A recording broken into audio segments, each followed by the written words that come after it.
제목을 한번 같이 읽겠습니다. 시작. 예수님의 생선과 제자들의 생선, 그리고 153. 여러분, 153 뭐가 생각이 나십니까? 모나미 볼펜이 생각이 나시죠. 모나미, 나의 친구라는 뜻인데요. 예수님이 나의 친구다라는 믿음의 고백이 담겨 있는 이름이라고 합니다. 그리고 153은 오늘 본문에 제자들이 예수님의 말씀에 순종하여 잡은 그 물고기 숫자를 말하고 있습니다. 회사에서는 15원에 파는 세 번째 볼펜이라는 뜻이 있기도 하대요. 여러분, 볼펜 하나에 15원 하던 때가 있었습니다. 오늘 이 153마리의 물고기의 의미, 그리고 예수님께서 이미 떡과 고기를 다 준비하셨음에도 불구하고 제자들이 잡은 그 물고기를 가져오라 하시는 의미를 생각해 보므로 함께 은혜 받고자 합니다. 예수님은 제자들을 먹이시기 위해 떡과 물고기를 준비하셨고 숯불 가운데 그들을 먹이시기 위해서 이미 잘 준비하셨습니다. 그런데 갑자기 제자들에게 잡은 고기를 가져오라 명하십니다. 10절 말씀입니다. 예수께서 이르시되 지금 잡은 생선을 좀 가져오라 하시니, 이미 자신이 다 준비해 놓고도 왜 그들이 잡은 생선을 가져오라 하시는 것일까요? 여러분, 우리가 이렇게 생각하기가 쉽습니다. 아이고, 전도할 필요 있나? 하나님이 택한 백성 다 알아서 구원하실 거고, 내 아이라도 구원하려면 딴 사람 통해서 구원하시겠지라고 생각하는 것 말이죠. 아이고, 기도할 필요 있나? 하나님이 다 아시고 다 응답해 주실 건데 라고 말이죠.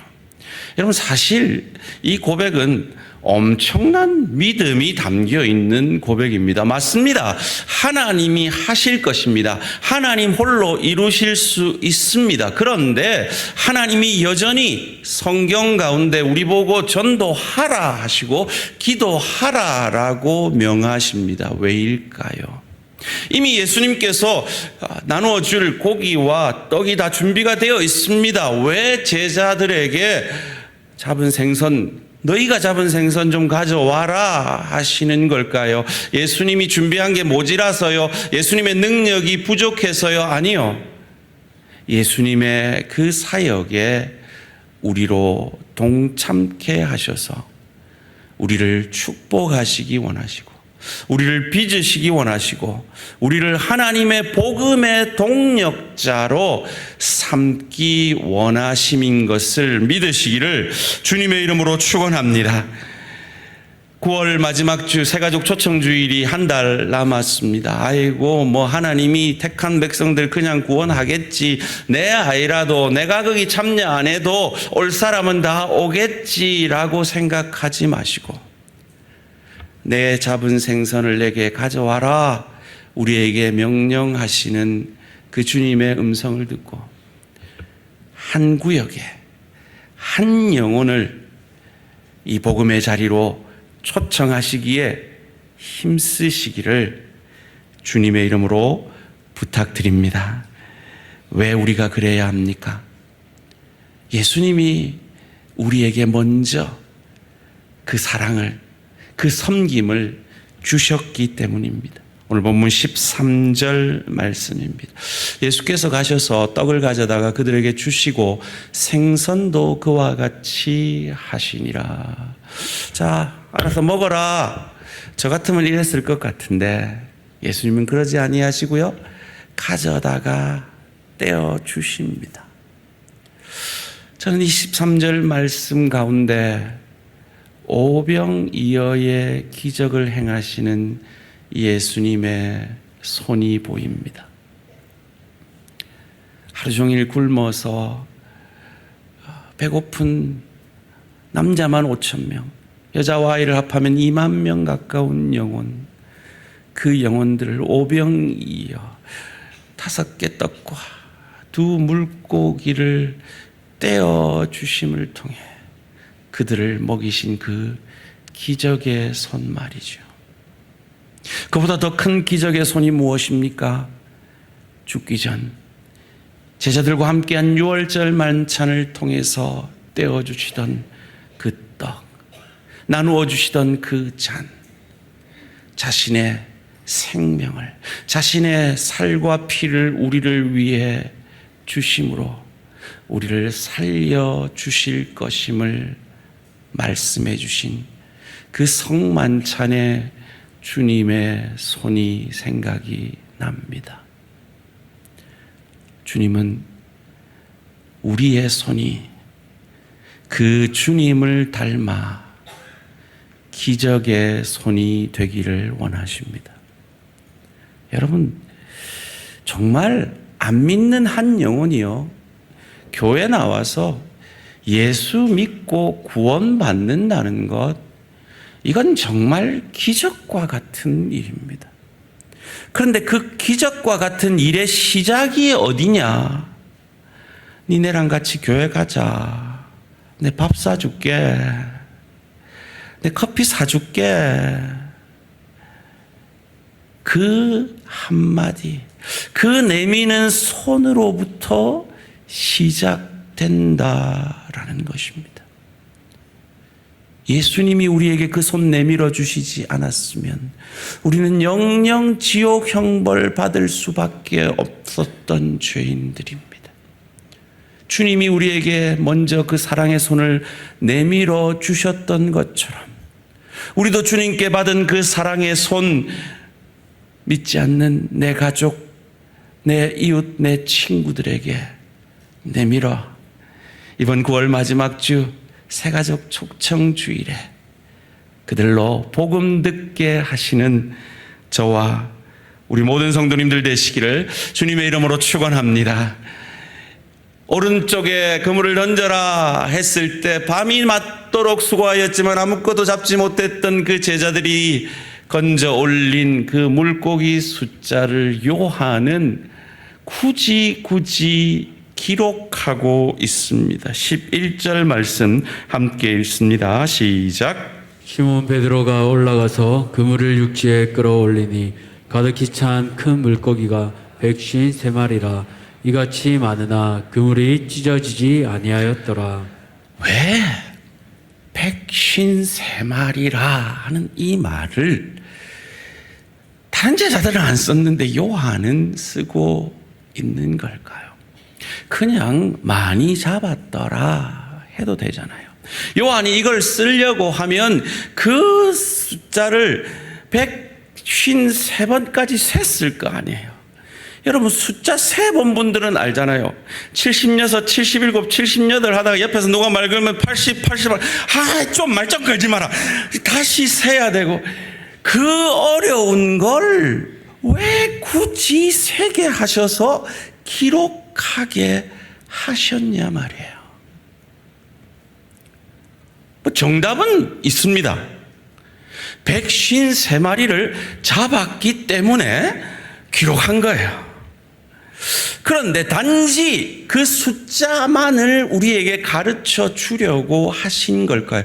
그 숫자에 하나님의 마음이 우리에게 전달되고자 하는 그 하나님의 마음이 숨겨져 있지는 않을까요? 이 질문을 신학자들이 2000년 동안 합니다. 그리고 그 2000년 동안 수많은 학설들이 나옵니다. 그리고 그 수많은 자료들을 찾아서 제가 이 본문의 취지에도 합당하고 전체 성경의 메시지에도 합당한 4가지를 여러분에게 소개해 드리고자 합니다. 물론 이건 이론입니다. 하나님한테 갔을 때 김 목사 내를 많이 오해했대 뭐 이러실 수도 있는 이론입니다. 그런데 오늘 본문에 하나님의 마음이 담겨 있고 성경 전체에 하나님의 마음이 담겨 있는 이론이라면 한번 생각해 볼 이유가 있을 것 같습니다. 첫 번째로 당시 사람들이 알고 있었던 물고기 종류가 153 종류였기 때문이다라는 이론이 있습니다. 그래서 이 잡은 고기가 153 종류였는지는 알 수 없죠. 그런데 이 이론이 의미가 있는 것이 예수님께서 지상명령을 통해서 모든 민족을 제자로 삼으라 그랬거든. 그 민족은 이 땅에 존재하는 모든 족속들을 얘기합니다. 그래서 우리는 지금 아직도 미전도 종족을 전도하려고 예를 쓰는 것이잖아요. 그 시대 사람들이 알고 있었던 물고기 종류가 153 종류였다면, 그래서 잡은 고기가 153마리였다면 그것을 알고 있는 물고기 전문가인 어부인 베드로에게는 의미 있는 메시지가 되어졌을 수도 있을 겁니다. 너희로 사람 낚는 어부가 되게 하리라는 그 예수님의 메시지를 따라 이 유대인뿐만 아니라 이방인 다른 족속들에게도 그 모든 족속에게 이 복음이 전해져야 함을 예수님은 말씀해 주고 계신 것이 아닌가 추측하는 것입니다. 그도 그럴 것이 그 시대의 사람들은 예수님이 그 시대에 올 줄 알고 있었어요. 그렇게 기대했었어요. 그래서 바울도 그 시대의 땅끝인 스페인, 그들이 알고 있는 땅끝인 스페인까지 가서 예수님의 그 지상명령 성취를 이루려고 했어요. 그래서 로마까지 가서 로마에 있는 교회들이 자신을 스페인까지 보내주기를 기대했지만 로마에서 순교하게 되었죠. 그런 열심을 가진 그 시대의 복음 전도자들의 모습을 생각해 볼 때 이 153마리가 그 시대의 모든 종류의 물고기 종류라면 그들에게 사람 낚는 어부가 될 그들에게 모든 민족에게 복음을 전하라는 그 메시지가 이 153마리에 담겨 있다라는 이 이론은 참으로 이 본문에도 합당하고 성경 전체의 관점에서도 합당한 해석이 아닐까 생각해 봅니다. 두 번째는 에스겔 선지자가 은혜의 물이 흘러가는 그 강의 끝을 이야기하고 있는데 그 강의 끝의 숫자가 153으로 해석이 되어질 수 있다라는 해석입니다. 에스겔서 47장 9절 10절 말씀 함께 읽습니다. 시작.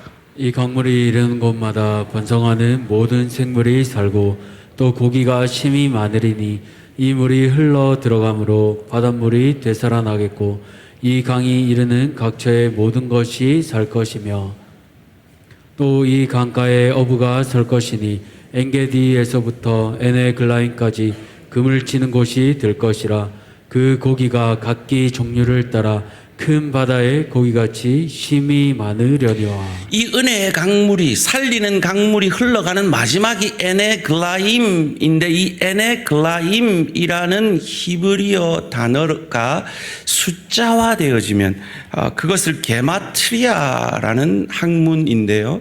이 히브리어의 자음들은 각각 이 숫자로 표시가 될 수 있다고 합니다. 그래서 그 단어의 그 자음들이 가지고 있는 그 숫자를 합하여 해석하는 학문이 이 게마트리아라는 학문인데요. 이 마지막 이 강, 은혜의 강이, 복음의 강이 흘러갈 에네글라임이라는 이 단어가 숫자화하면 153이 되어진다라는 해석입니다. 이 해석은 참 신빙성이 있는 것이 요한계시록의 666이라는 그 숫자가 헬라어 알파벳을 히브리어로 바꾸었을 때 네로 황제라는 단어가 되어지는 그것이 정통한 해석이라고 한다면 바로 이 게마트리아, 은혜의 강물, 복음의 강물이 흘러가는 그 마지막 땅 끝이 그 땅 끝까지 나는 너희를 사람 낚는 어부가 되게 하리라라는 그 메시지를 주기 위해서 이 153마리를 잡았다라는 이 해석은 이 본문 안에서도 그렇고 성경 전체 안에서도 그렇고 상당히 설득력 있는 해석이라 여겨집니다. 세 번째로 이 하나님의 아들들, 이 히브리어로 베니하 엘로힘이라는 이 말을 알파벳 숫자로 환산하면 153이 되어진다라는 해석입니다. 그렇습니다. 이 제자들은 지금 무력감 가운데, 패배감 가운데, 죄책감 가운데 고기나 잡으러 가자 하고 과거 즉 그들의 고기 잡던 그 삶으로 돌아가 있는 상태입니다. 그들에게 하나님은 아니다. 너희는 업으로 끝날 인생들이 아니다. 너희는 하나님의 아들들이다. 너희는 하나님의 아들들로서 사람 낚는 어부가 될 것이다라는 그 메시지를 전해주는 것이 하나님의 마음이라면 이 해석 또한 상당히 설득력 있는 해석이라 여겨집니다. 마지막 네 번째로 이 하나님의 성전인 지성소라는 숫자가 153으로 해석이 되어질 수 있기 때문이라 하는 해석이 있습니다. 이 153이라는 숫자가 아주 독특한 숫자라고 합니다. 1의 세제곱, 그리고 5의 세제곱, 3의 세제곱인 1 더하기 125 더하기 27 하면 같은 숫자 153이 된다 합니다. 이런 숫자를 트리플 큐브 넘버라고 한다는데요. 이 100에서 999까지 이렇게 될 수 있는 숫자는 딱 4개가 있대요. 153, 370, 371, 407. 해보고 싶은 분이 있습니까? 다시 불러드릴까요? 이 트리플 큐브 넘버가 왜 중요하냐면 큐브 아시죠? 정육면체. 우리가 그 맞추는 그림 맞추는 거 있잖아요. 이 지성소가 바로 가로 세로 높이가 똑같은 큐브 모양이라는 것이죠.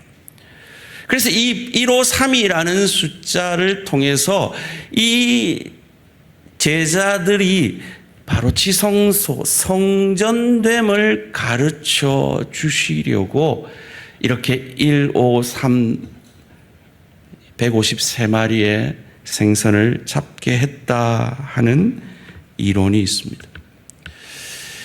이 모든 제가 뽑은 가장 성경적인 해석들을 종합해 보면 이렇게 정리를 할 수가 있습니다.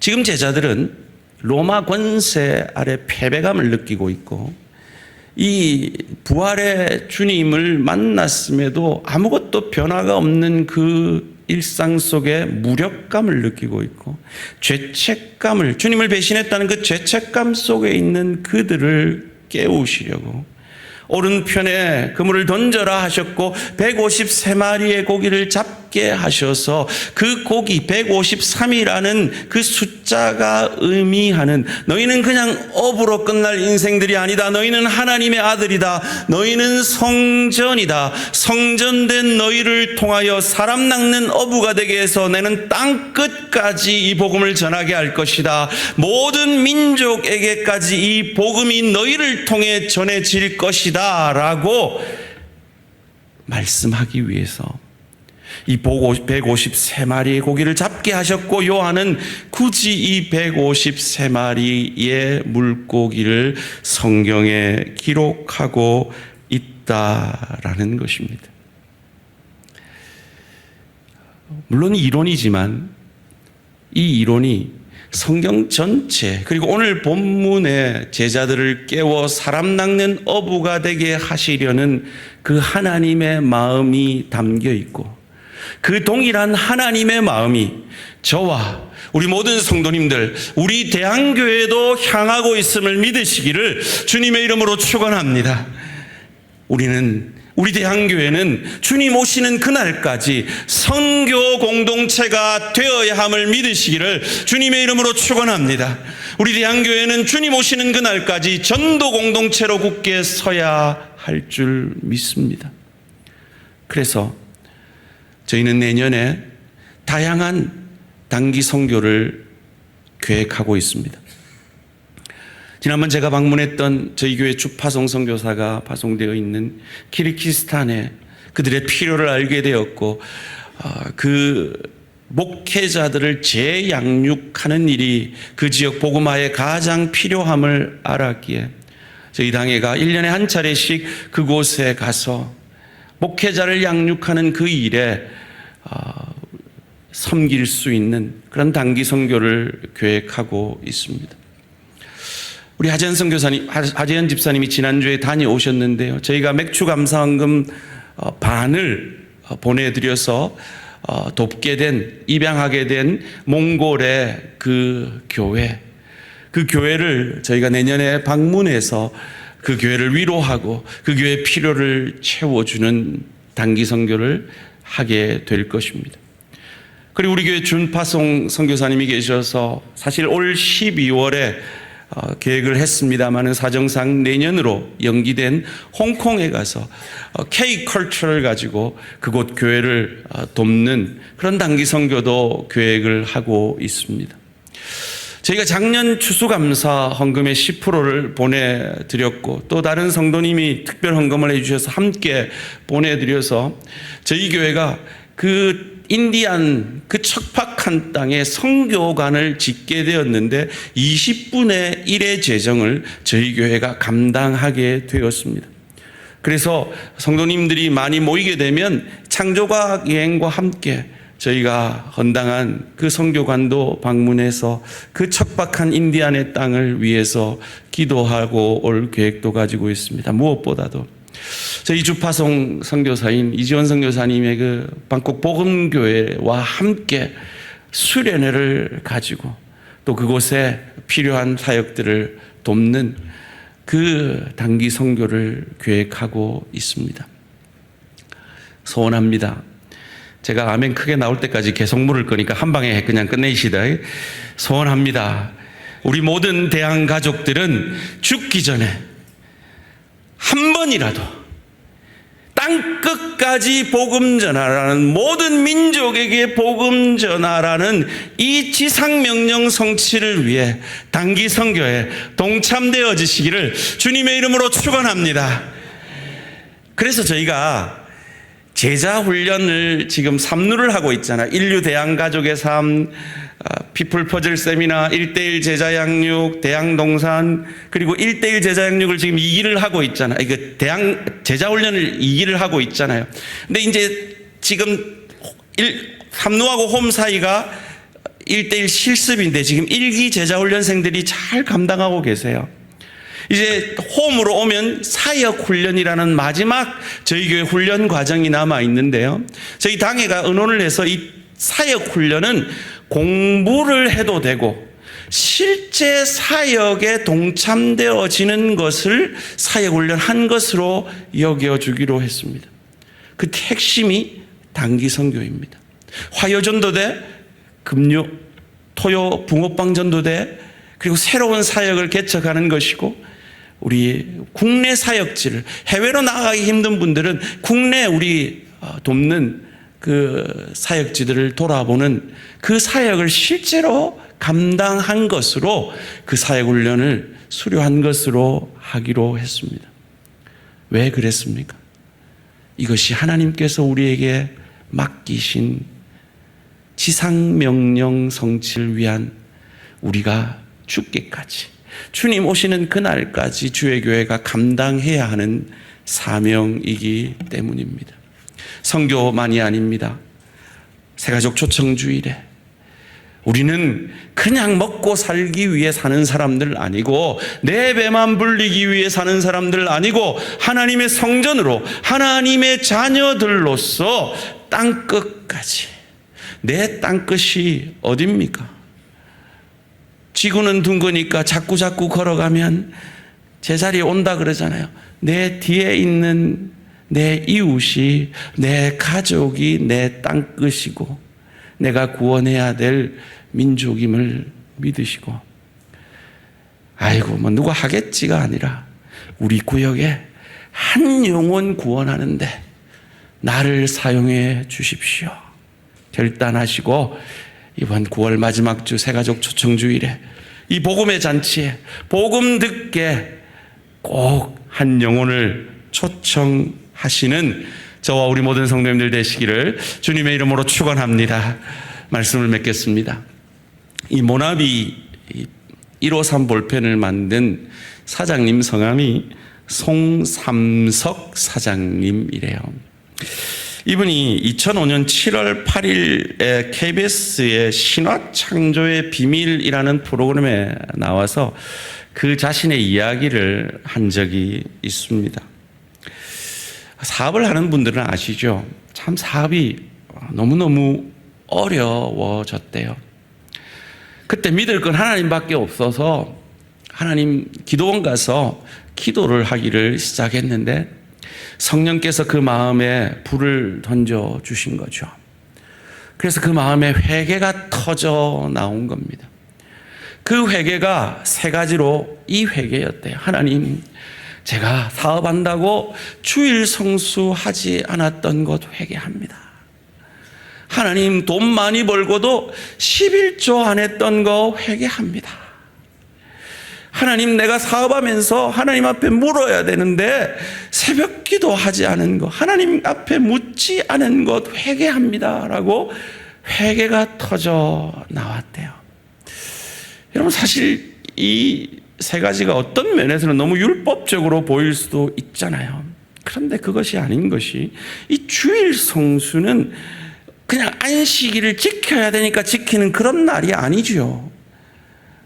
예수님께서 십자가에 죽으시고 그 죽음을 이기고 부활하심으로 우리의 모든 죄를, 우리의 과거, 현재, 미래의 모든 죄를 사하여 주신 승리의 날인 것을, 이 주님이 부활하신 그 날이 내가 살아난 날인 것을, 내가 복받은 날인 것을, 내가 구원 얻은 날인 것을 고백하는 날이죠. 그래서 주의 피값으로 나를 사셨으니 내 시간의 주인이 주님입니다. 이 믿음의 고백을 하는 날이 주일 성수인 겁니다. 그 시간의 주인이 자기였다가 회개하고 하나님으로 그 주권을 내어드렸다는 거예요.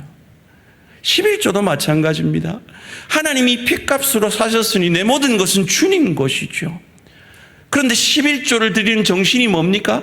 내 모든 것이 주님의 것입니다 하고 대표적으로 10의 1을 하나님 앞에 바쳐 드리는 것이죠.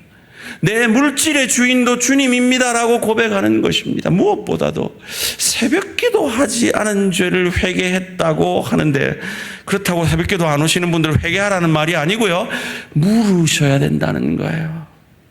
한 걸음 한 걸음 인생의 걸음걸음 가는데 물으셔야 된다는 거예요.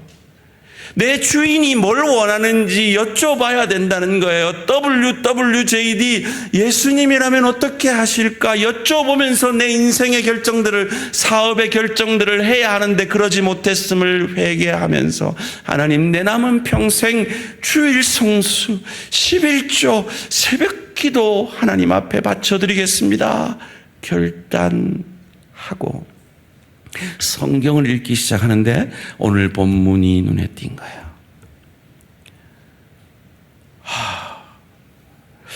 하나님, 예수님이 지시한 곳에 던졌더니 153마리가 잡혔네. 나도 이렇게 하면 사업이 되겠네, 이런 확신이 들더래요.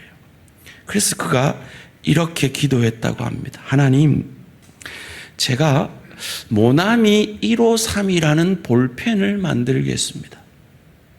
하나님, 이 볼펜이 모든 사람의 손, 아니 전 세계에 있는 모든 사람의 손에 다 들려지기 원합니다. 사실은 너무 황당한 기도죠. 그 시대는 펜텔이 찾고 있었잖아요. 우리도 펜탈 샵 하나 있으면 되잖아요. 모남이라는 이름 없는 이 회사가 전 세계인의 손에 붙들린다는 게 말도 안 되는 기도죠. 그런데 하나님께 주권을 내어드린 그 사업을 하나님이 축복하셔서 지금 아직 복음이 들어가 있지도 않은 그 이슬람 땅의 사람들의 손에도 이 모나미 볼펜이 들려지게 되는 이 역사를 하나님이 이루어 주셨다는 겁니다. 소원합니다. 우리 대항의 모든 가족들이 하나님 앞에 주권을 내어드림으로 소원하는 모든 기도의 제목들이, 그 소원들이 하나님 앞에 이 송 장로님 같은, 이 송삼석 사장님 같은 간증이 있어지시기를 주님의 이름으로 축원합니다. 주님의 이름으로 축원합니다. 별로 대박 터지고 싶지 않으신가 봐요. 한 번 더 주님의 이름으로 축원합니다. 하나님이 주인 되시니까 마음껏 축복하실 수가 있는 거잖아요. 하나님이 주인 되실 때, 하나님이 마음껏 사용하실 수 있을 때, 하나님이 우리에게 주시고 싶어서 안달인 그 축복을 우리 삶에, 우리 가정에, 우리 자자손손에 부어 주실 줄 믿습니다. 저희가 방금 부른 찬양 312장, 이 찬양을 저도 참 좋아하는데요. 제가 참 존경하고 우리 요즘 젊은 세대에 참 귀한 영향력을 끼치고 있는 청파교회 은퇴 목사님인 김기석 목사님도 이 찬양을 참 좋아한대요. 제가 이분의 간증이 제 마음에 울림이 됐던 게, 이분이 이런 말씀을 하세요. 자기가 목회를 하는데 불안해질 때가 있대요. 내가 잘 가고 있나 의심이 들 때가 있다는 거예요. 그때마다 자기는 이 312장 찬양을 부른다는 거예요. 너 하나님께 이끌리어 일평생 주만 바라면 너 어려울 때 힘주시고 언제나 지켜주시리. 이 찬양을 부르면, 그래 맞다, 내가 비록 잘못 생각하고 내가 비록 잘못 판단해도 내 인생을 이끄는 분은 하나님이시지 않는가. 이 제자들은 무력감 속에서 고기나 잡으러 가자라고 했지만 그들을 찾아와 주시고 만나 주시고 그들에게 153마리의 고기를 잡게 하셔서, 너희는 업으로 끝날 인생이 아니다. 너희는 하나님의 성전이다. 하나님의 아들들이다. 너희를 통해 나는 땅끝까지 모든 민족에게 사람 낚는 어부가 되게 하는 그날까지 일할 것이다.